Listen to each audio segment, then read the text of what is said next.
త్రిష సినిమాలు ఆమె వ్యక్తిగత జీవితంపై సోషల్ మీడియాలో ఎప్పటికప్పుడు కొత్త వార్తలు పుట్టుకొస్తూనే ఉన్నాయి.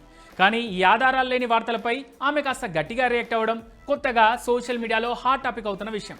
అంతకుముందు ఒక నెటిజన్లు మాత్రమే త్రిషపై లేనిపోని గాసిప్స్ అల్లేవారు, వాటిని ప్రచారంలోకి తెచ్చేవారు. కానీ ఇప్పుడు విజయ్ దళపతి పుణ్యమాని పొలిటికల్ నేతలు కూడా త్రిషపై వస్తున్న గాలి వార్తలను వేలెత్తి చూపుతున్నారు.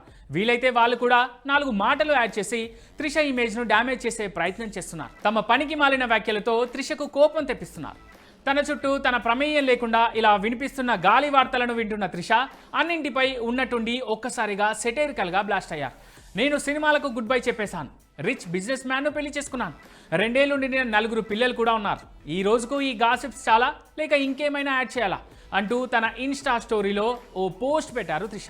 తన పోస్ట్తో తనపై వినిపిస్తున్న అన్ని వార్తలను ఖండించేశారు ఈమె. అయితే విజయ్తో ఎఫ్ఐఆర్ రూమర్ను మాత్రం త్రిష మెన్షన్ చేయకపోవడాన్ని, ఆ రూమర్పై రియాక్ట్ అవ్వకపోవడాన్ని కొంతమంది నెటిజన్లు గుర్తు చేస్తున్నారు.